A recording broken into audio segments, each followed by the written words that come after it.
This is a deadly time slot for giving presentations. You see, what happens this time of the day when you start giving presentations? After about 15 minutes of presentation, you tend to lose 50% of the audience. They're gone.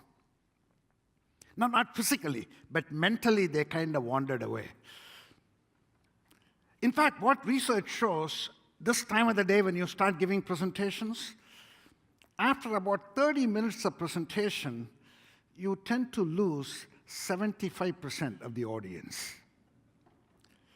After 45 minutes of presentation, you tend to lose 100% of the audience. So by 1 o'clock, all of you will be gone. In fact, what research shows, this time of the day when your mind begins to wander away, what it wanders to is your wildest fantasies. So at least at a minimum, it'll be an exciting 45 minutes. That's all I can say. Whenever I work with organizations and I ask them to put everything that they do into 3 boxes, and box 1 is manage the present. That's about improve the performance of your current operations. Box 2 is about selectively forget the past, and box 3 is about create the future. Manage the present, box 1. Selectively abandon the past, box 2, and create the future, box 3. And what I find working with organizations is organizations way over focus on box 1. And then think they do strategy. While box 1 is terribly, terribly important, strategy has to include box 2 and box 3. And the challenge for organizations in box 3 is, how are you going to create your future in the year 2027? And if you want to create your future in the year 2027, then you have a job to do in box 2. Namely, you have to selectively forget. And let me clarify one thing right away. Strategy for every organization in this room is about becoming a leader in the year 2027. That's what strategy is all about. But strategy is not about what you have to do in the year 2027. It's very much about the projects you're executing today across the 3 boxes so that you intersect with the year 2027. How are you allocating resources today? How is the organization energy focused today across the 3 boxes so that you stay relevant in the next decade? Another word for box 1 is competition for the present. Another word for box 2, box 3 is competition for the future. Competition for the present is all about efficiency. Competition for the future is all about innovation. If you want a metaphor, think of it this way. Suppose the year is 1903, and you are in Toronto, and you want to go to Europe. There is only one way you can make the trip in the year 1903. That is by a ship.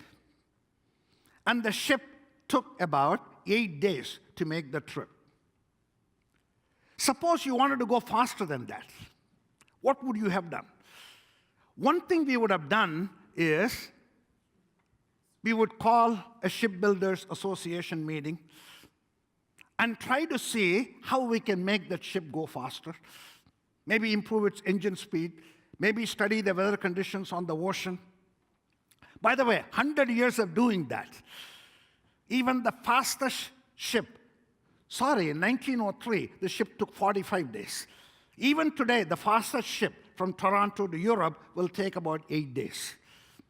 That is what I call box 1. That is about improving the efficiency of a system that we understand fully. In the year 1903, Wright brothers focused on competition for the future. They said, is there a fundamentally different way to travel? Can we avoid ground altogether? Today, a plane will take 5 hours to do the cross-Atlantic trip, whereas even the fastest ship today will take 8 days. Of course, competition for the present is important. So is competition for the future. If you're a Ford Motor Company, you have to improve the efficiency of internal combustion engine-driven automobiles. That's very important. But if you're Ford, you also need to focus on box 2, box 3, breakthrough innovation to create your future with driverless cars. Therefore, the central challenge in strategy is how do you create your future while managing the present? And the reason why this is a challenge is the thinking process and the execution methodologies you need in box 1 are fundamentally different than the thinking process and the execution methodologies you need in box 2, box 3. Yet in the year 2017, you better have box 1 projects. But in the year 2017, you better start box 2, box 3, breakthrough innovation experiments. That will unlock that future. Yet they require different capabilities, different metrics, different processes, different systems, different structures. This is the central leadership challenge. In fact, what I'm going to describe in these 45 minutes is a very, very simple message. Because it is simple to say does not mean it is easy to do. And my simple message is, future is now. Future is never about what you have to do in that future. And the reason why this is so hard is, today I have 2 jobs to do. One job is in box 1. Another job is in box 2, box 3. Yet there are inherent conflicts, inherent paradoxes, inherent tensions between the two. Let me pause and reflect for a moment. Why is this 3-box solution so hard? And one way I can illustrate why this is so hard is by taking a metaphor from sports. And what I have here is the gold medal winners in high jump in Olympics. Olympics, I suppose, started in 1896, so we have got about 100 years of data. If you plot the 100 years of data of gold medal winners in high jump in Olympics, what you immediately see is there have been 4, box 2, box 3, breakthrough innovations in the style in high jump. And only when there was a nonlinear change in the style in high jump could the high jumper go to the next level of performance. In fact, the first style in high jump was scissors, and I got a picture of the scissors there. By the way, even today, if someone asks you to do high jump, I bet you will use scissors. Think about it. Suppose you're walking on the road, and you find a little rod. What do? You kind of jump over it, just like the way a hurdler would jump. It's a hurdling motion. Inside your organizations today, you got lots and lots of scissors. When the scissors is the style in the high jump industry, and if you're a high jumper, you have a job to do. What is the job? Accept the rules of scissors and become the #1 person in the scissors in the world. This is what I call box 1 challenge. This is all about operational leadership. If you're a Ford Motor Company, your box 1 scissors is your internal combustion-driven automobiles. It is very, very important for you to allocate resources to make your current scissors become even more efficient. But what I'm saying is, in the year 2017, 100% of the resources that you allocate cannot be to perfect the scissors. You can do that only if you're confident there will be no more nonlinear changes in the world ever. Whether you like it or not, disruptive technologies will open up all kinds of possibilities. New set of competitors will come into your space and force you to remake yourself. That is why, in addition to improving the efficiency of your scissors, in the year 2017, you better start box 2, box 3, breakthrough innovation experiments, and make the driverless car come true if you're Ford. By the way, if there was absolutely no breakthrough innovation in the high jump industry, high jumpers cannot achieve the performance they are achieving today. If all that we have done in the last 100 years is to improve the performance of scissors, that's all we did. High jumpers cannot achieve the performance they are achieving today. In 1896, when scissors was invented, the very first high jumper did 4 feet 2 inches. Suppose the last 100 years, all that we have done is to continue to improve the efficiency of scissors. That's all we did. And we didn't do any nonlinear innovation. High jumpers cannot achieve the performance they are achieving today. In the Rio Olympics, the high jumper almost cleared 8 feet. It is impossible to do 8 feet if you use the scissors business model, no matter how much you improve its efficiency. The ship will never catch up with the plane, however much you improve its efficiency. And the reason being, scissors is a hurdling business model. If you use a hurdling style, the center of gravity will define how high you can lift your body. There is only so much Six Sigma you can do. If you want to beat the center of gravity, you must change the business model. And that's what somebody did and came up with the Western roll. I got a picture of the Western roll there. If you don't understand that picture, what happens in the Western roll is you run up to the pole, you kick off of your right foot, you clear the bar, but unlike scissors, you still land on your right foot. So if you're going to kick off of your right foot and still land on your right foot, that means your back is to the pole when you clear the pole. Can you visualize that? I'm certainly not planning to demonstrate that for you. Western roll was in vogue for about 25 years until someone created the Eastern roll, which came to be called the straddle. And as the picture shows, in straddle, what happens is you run up to the pole, you kick off of your right foot, you clear the bar, but unlike Western roll, you land on your left foot. So if you're going to kick off of your right foot but land on your left foot, that means your belly is to the pole when you clear the pole. That was in vogue for about 25 years until someone invented the Fosbury flop. To no one's surprise, it was invented by Dick Fosbury. And as the picture shows, what happens in the flop is you run up to the pole, then you launch yourself with 2 feet straight up in the air. And once you launch yourself like that, then you twist to your body 180 degrees, just like the way a gymnast might twist his body.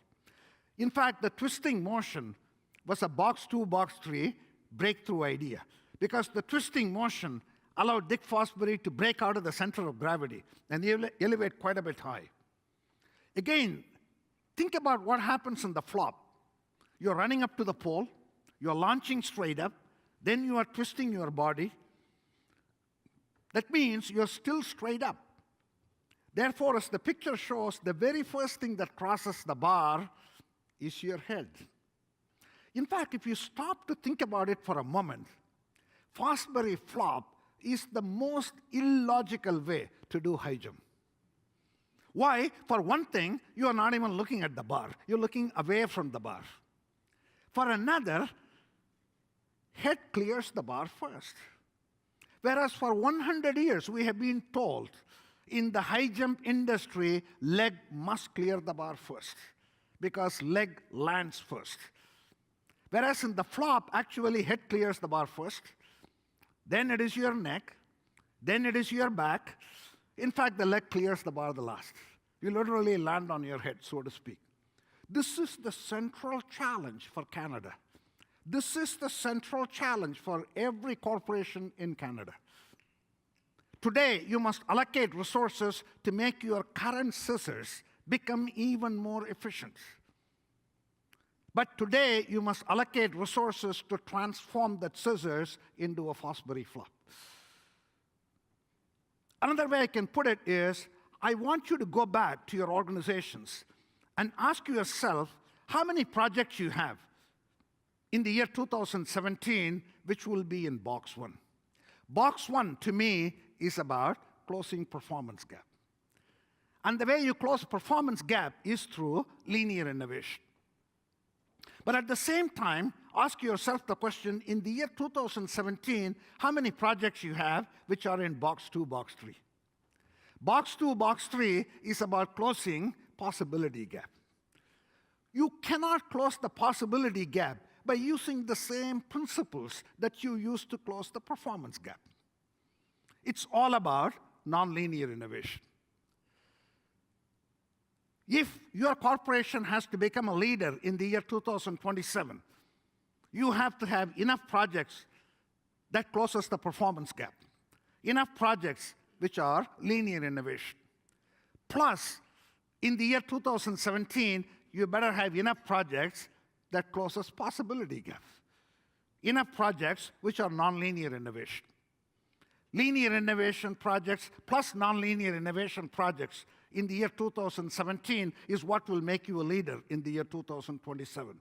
Yet, when I work with corporations, what I find is they way over-focus on linear innovation. In fact, whenever I'm with CEOs, I typically ask them this question. I know you're doing a lot of projects in the year 2017. Out of all those projects, can you tell me 3 projects you're doing in the year 2017 that will make you a leader in the year 2027? If the CEOs tell me, in the year 2017, we are working on operational excellence, Six Sigma, total quality management, so that we'll become a leader in the year 2027. I typically tell them, welcome to 1970. There is nothing wrong with these ideas, but they're really box one ideas. They're really table stakes. They are nothing more than performance management issues. By the way, another word for performance management is best practices benchmarking. Best practices benchmarking is not strategy. Think about what happens in best practices benchmarking. Suppose you're doing scissors, what is best practices benchmarking? You kind of look around your industry, look around others who are doing scissors, and then you ask yourself, is there someone who's doing scissors a little bit better, a little bit smarter? Then you measure the gap between yourself and the industry leader. Then you put in place programs to close that gap. Imagine, what are you going to look like at the end of that process? How can you aspire for leadership in the year 2027 by doing that? This is like saying, suppose you're in a locker room and you want to find out how bad your sock smells. Don't go benchmarking your socks against other people's socks in the locker room. They're all going to smell about the same. To me, strategy is about creating next practices. It's not about adapting to the best practices of industry leaders today.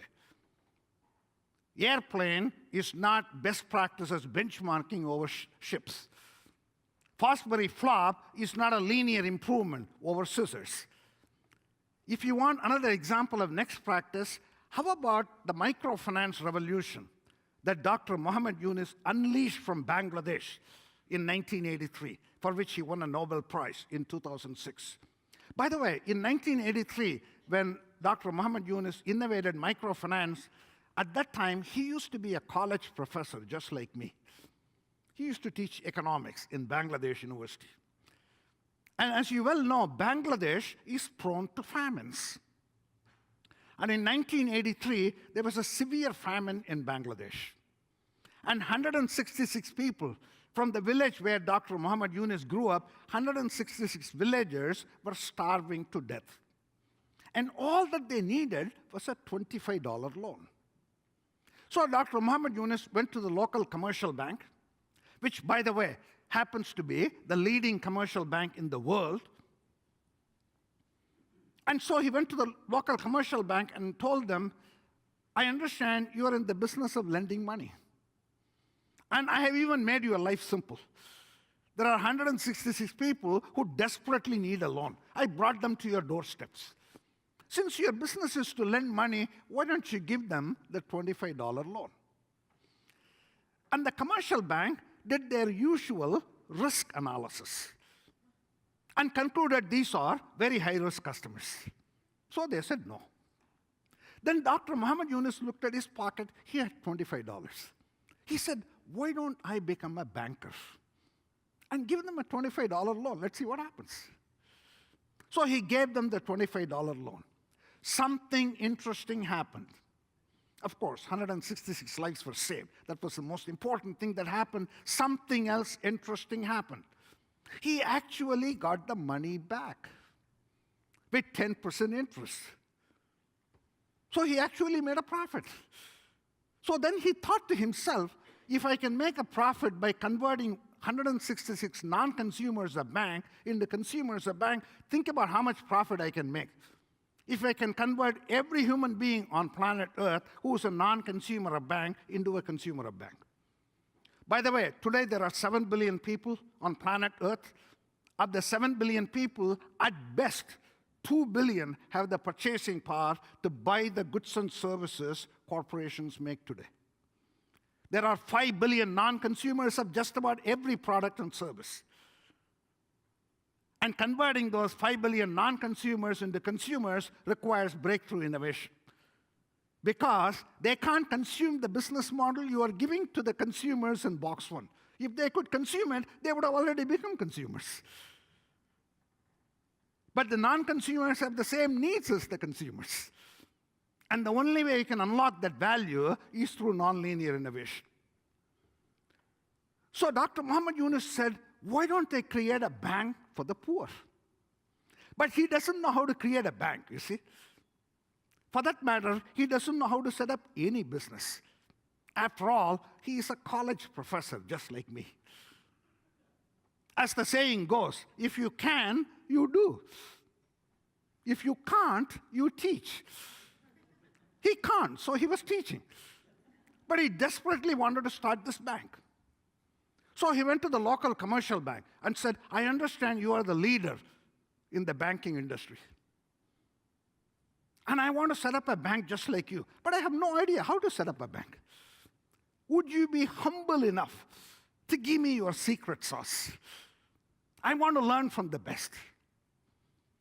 So he patiently wrote down all the best practices of the leading commercial bank in the world. And then he started his micro-lending institution, the Grameen Bank, with exactly the opposite rules. He said, if the best practices of the leader cannot convert non-consumers into consumers, simple common sense tells me next practice has to be the opposite of current best practice. So you take care of 2 billion rich, I'll take care of 5 billion poor. You only operate in urban areas, I will only operate in rural areas. You lend to men, I'll only lend to women. You give thousands and thousands of dollars a loan, the maximum loan you can get from Grameen Bank is $25. You ask people to require a collateral before you give a loan, I'm going to ask for no collateral. You ask people to come to the bank to get the loan, I'm going to take the bank to the people. Since 1983, Grameen Bank has been one of the most profitable commercial banks in the world. Grameen Bank is not charity, it's not non-profit organization, it's as much a profit maximizer as General Electric or Pepsi or anything else. In fact, recently, I was asking the management team in Grameen Bank, have you done any other next practice since 1983? And they told me, Vijay, we only do next practice. We never benchmark ourselves against any other commercial bank. I'll give you an example of a Box 3 initiative experiment we are now running. The management team in Grameen Bank, about 6 months ago, they decided they will convert another non-consumer bank into a consumer bank. So they targeted beggars. See, beggars are the bottom of the bottom of the bottom of the economic pyramid. They said, why can't they have access to banks? So 6 months ago, the management team in Grameen Bank went on the streets of Bangladesh and caught hold of 10 beggars and said, now you are customers of Grameen Bank. So you're going to get $25. As you well know, micro-lending is always connected with micro-enterprise. So they give you some training so that you can use the micro-loan to start a micro-enterprise. And they told them, this is the micro-enterprise I'll help you to start. You're a beggar. You go begging door to door every day. When you go begging door to door every day, ask the household whether they need anything. Maybe they need cookies. Maybe they need toys. Maybe they need vegetables. Use your $25 to buy whatever they need. Of course, you can charge a profit margin. You're, after all, providing a valuable service. You keep all the profits. Give me back my $25 with 10% interest. Then I'll give you a $30 loan. This is the way they wanted to make sure the beggars stay in the system.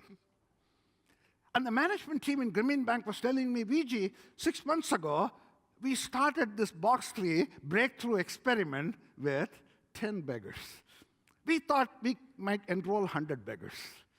They have enrolled 500,000 beggars. In fact, this is one of the most profitable customer segment for Grameen Bank today. I bet you Bank of America, Citibank will not look at this possibility. Out of the 500,000 beggars, half of them have become door-to-door salesmen. They said, this is a darn good business model. I wish I had known about this sooner. Of the remaining 250,000 beggars, 50,000 of them decided to stick to their core competence, namely begging. They said the selling is too complicated. The remaining 200,000 beggars figured out they can actually do both. There were some houses which were ideal for begging. There were other houses which were good for selling. Even without coming to an innovation summit like this, these beggars knew how to do market segmentation. I say the central challenge for organizations is to create next practice while you are managing best practice.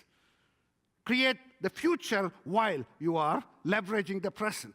And if you want to do a good job in box 1, 2, 3 thinking, then I say we must fundamentally change our strategy conversation. And the strategy conversation that I recommend for 3-box solution is a document called strategy architecture. And that document has to be on a single sheet of paper. By the way, anytime you can reduce something to a single sheet of paper, you can get the whole organization aligned behind it. And in that single sheet of paper, I say you got to have 5 bullets. Bullet number 1 is nonlinear shifts. Imagine the future of your industry in the next decade and ask yourself, what are the disruptive technologies that can fundamentally change your industry in the next decade? Who are the non-consumers who can become consumers in the next decade? What are the new set of competitors who are likely to arise in the next decade? By the way, I am not asking you to predict the future. You cannot even predict what's going to happen tomorrow. This is not about prediction. But I am asking you to imagine the future. As leaders, you have absolutely no excuse not to imagine the future. When I say imagine the future, what I'm asking you to do is, what are your hypotheses about nonlinear changes that could happen in the next decade in your industry? The beauty of hypothesis is it can be completely wrong. By the way, you never develop these hypotheses in a vacuum. You always develop them based on what I call weak signals. There are lots and lots of weak signals today. Weak signals are emerging trends. Based on the weak signals you see today, what are your hypotheses? What's your point of view about what's likely to happen in your industry in the year 2027? In box 1, you respond to clear signals. In box 3, you respond to weak signals. And once you set up these hypotheses, then the job of leaders is to collect evidence to test hypotheses, drop hypotheses which are not valid, add new hypotheses, etc. The best way to predict the future is to create it yourself. And if you want to create your future, first you have to imagine it. If you spend absolutely no time imagining your future in the year 2017, there is nothing you are going to do in the year 2017 to create that future. It is in that sense I say, what is the collective hypothesis of your management team about nonlinear changes in your industry? Bullet number 2 is strategic intent. What is your intent for year 2027? Even though the intent is expressed for year 2027, it has to be visual. Everybody should be able to see what the future you want to create. I'm going to say a few more words about it in a moment. A good example of strategic intent is Dr. Muhammad Yunus. His strategic intent in 1983 was to put poverty in a museum. That is his life's intent, maybe a 75-year intent. What he was saying was, before I die, if I had done my job, there will be no more poor people on planet Earth. Therefore, the only place you can see poverty is in a museum. That's what we do for dinosaurs, right? We don't see any more dinosaurs on planet Earth, so we construct dinosaur museum. So his intent is to construct poverty museums. What is your strategic intent? Bullet number 3 is core competencies. What are you good at as an organization? For me, bullet number 4 is the most important. What I call annual priorities are, how are you allocating your resources in the next 12 months? And the resources that you allocate in the next 12 months cannot all be in box 1. Therefore, I say, put the projects on which you're going to allocate resources in the next 12 months into 3 buckets. Horizon 1 projects are really box 1 projects. These are essentially strengthening your core, growing your scissors. My rule of thumb is anywhere from 40% to 60% of your resources should be in Horizon 1. Horizon 1 are box 1 projects. Horizon 2 and Horizon 3 are examples of box 3 projects. The only difference being Horizon 3 is more risky as compared to Horizon 2. In Horizon 2, what you're doing is you're growing the adjacencies. Here you're taking your current core competence and pushing it outside of your core into an adjacent space. It could be an adjacent product space, adjacent customer space, or adjacent geography space. Adjacency growth is not terribly risky because you're taking your current core competence, you're good at that, and you're pushing it outside of your core into an adjacent space. Obviously, you understand your core.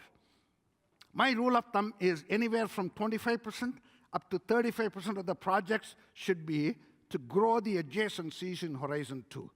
How many projects you have which are in Horizon 3? Horizon 3 are entirely new ideas. My rule of thumb is anywhere from 10% up to 20% of the resources that you allocate in the year 2017 should be for Horizon 3 projects.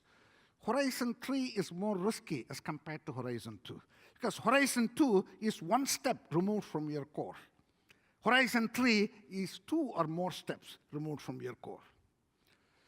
Bullet number 5 is new core competencies. You cannot get to your future by only leveraging current capabilities. Competition for the future has to be about competency building agenda. If Ford Motor Company wants to get into driverless car, you better start building computer science, artificial intelligence, fundamentally different capabilities as well. If we can reduce these 5 bullets on a single sheet of paper, then I say you can get the whole organization aligned behind it.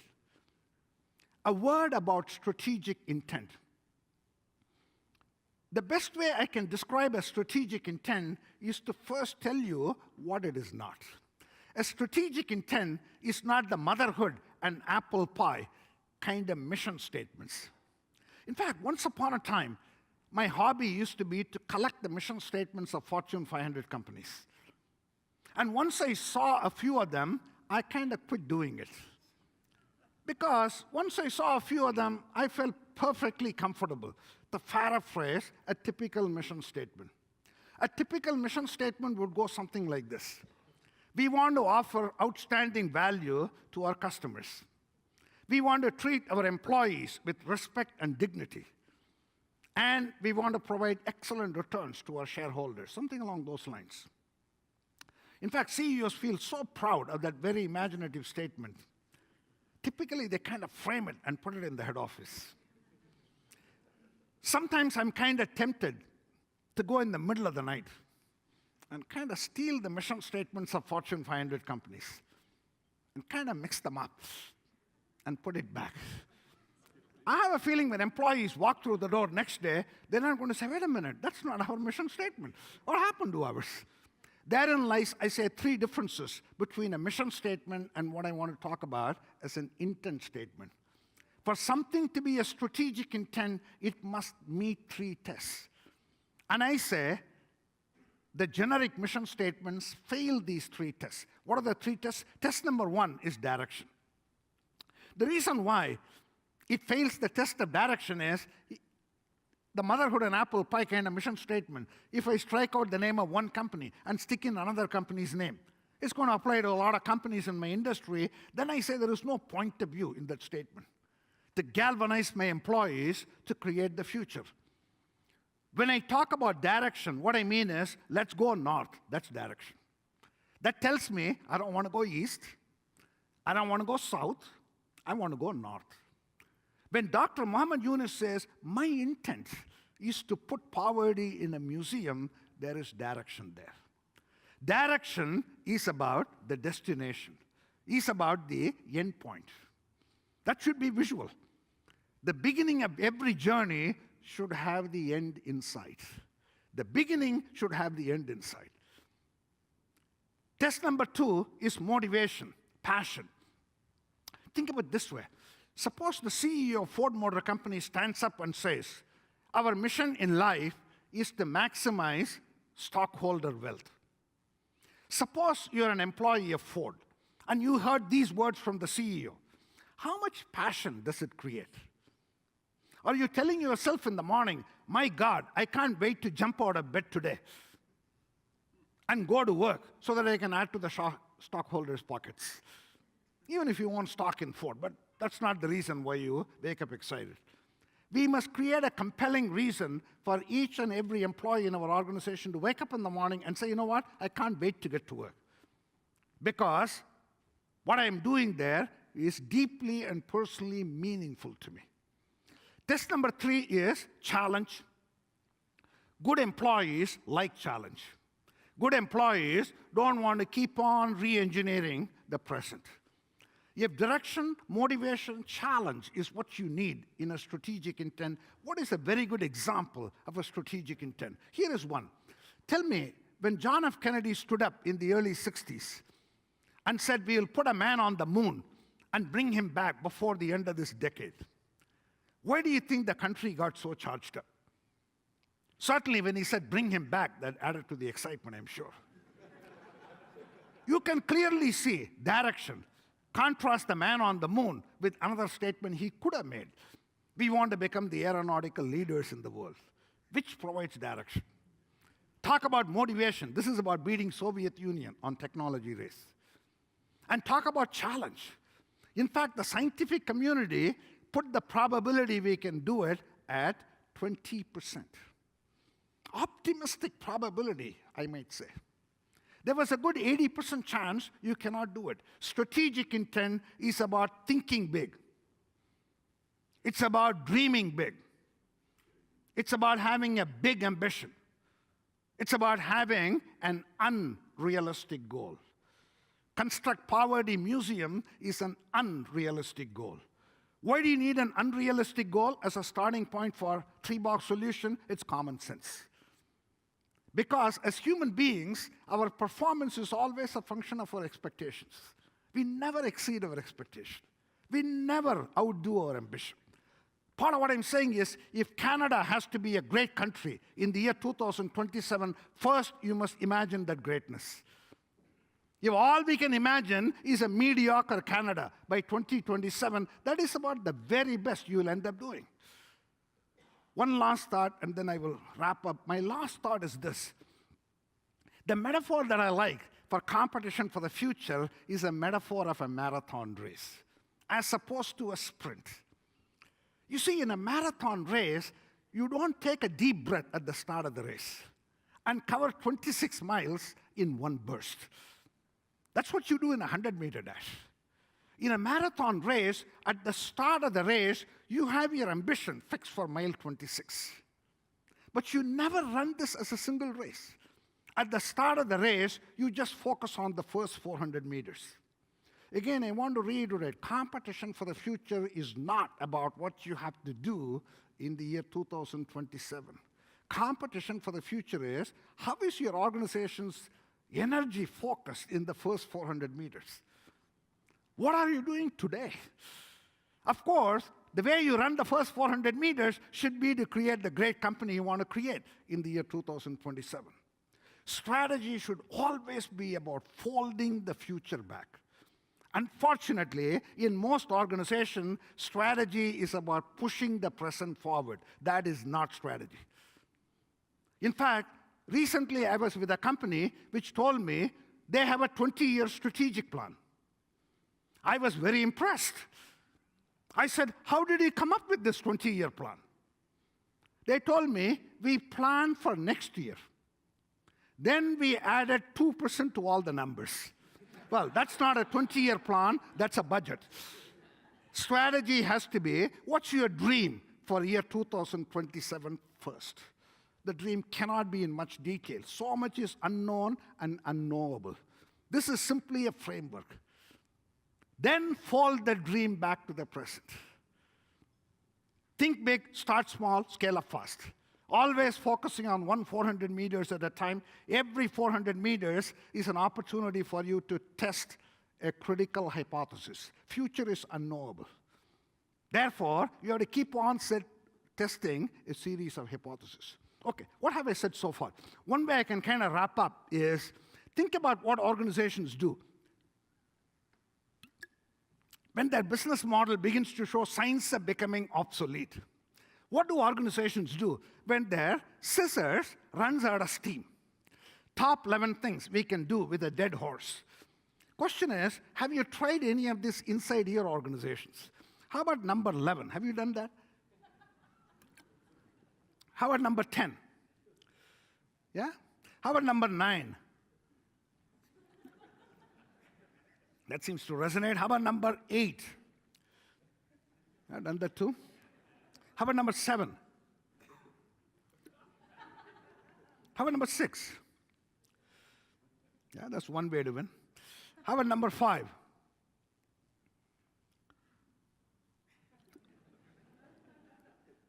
How about number 4? Done that too. How about number 3? How about number 2? And how about number 1?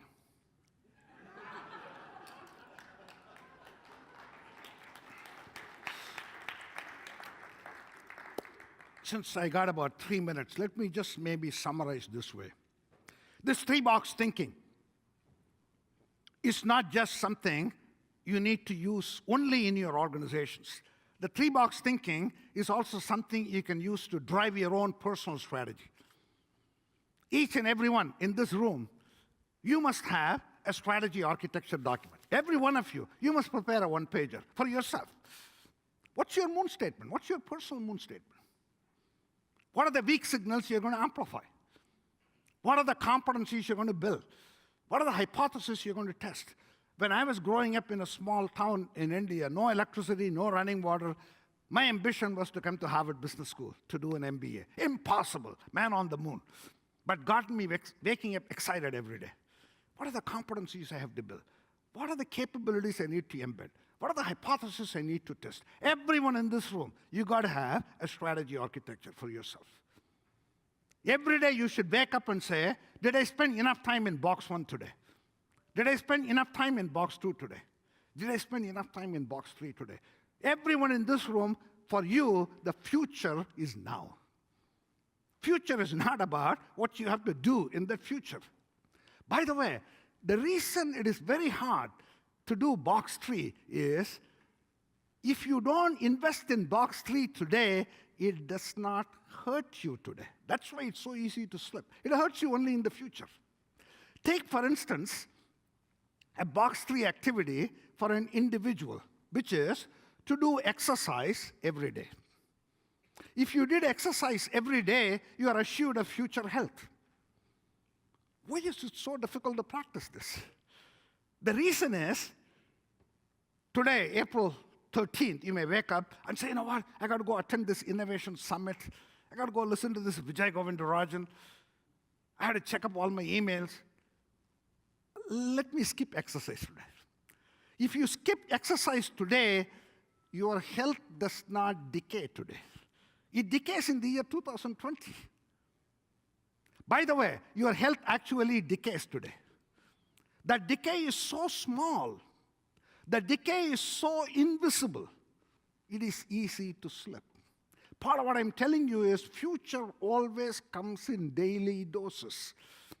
Future never arrives all of a sudden in the future. Therefore, I say it is very important for us to have the discipline to spend on all the 3 boxes every day. But this is also about your corporation. This is also about the great country of Canada. By the way, the great country of Canada, just like the great country of the United States, where I live, has been built on 3-box thinking. That's what it is built on. Again, Canada has a big chunk of immigrant population, so is the US. And when we have invited immigrant population in the past, it is not because they brought resources. It's always because they brought ideas. I come from an extremely poor family. I was not invited into the US because I brought resources. That is the basis on which the great country of America and Canada has been built. In fact, I still remember in the late 70s when I came into the US, I had $11 in my pocket. It was not a non-stop flight. It stopped in London. And I saw Cadbury's milk chocolate for the first time. So I was kind of tempted. But it costed $6. So I was kind of agonized. Should I spend $6 out of my $11 to buy this bar of chocolate? Then I told myself, well, if I landed in Boston with $5 or $11, what difference does it make? So I bought that bar of chocolate. You invite into the US people who have to spend 50% of their assets on a bar of chocolate. America has never been about resources. It's always been about big ideas, as is Canada. In fact, I still remember the very first week I landed in the US, I got a letter from the Publishers Clearinghouse. I didn't even open the envelope.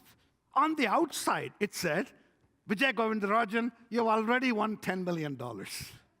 I said, I love America. One day $5, next day $10 million. Jokes apart, that is how great countries are built. The way I look at it is, Canada, we are in a great spot today. Great human capital. Then I look at the possibility gap in front of Canada for the next 100 years. It's humongous. You're in a great spot, and you face a big possibility gap. What are you waiting for is my main message. Thank you very much.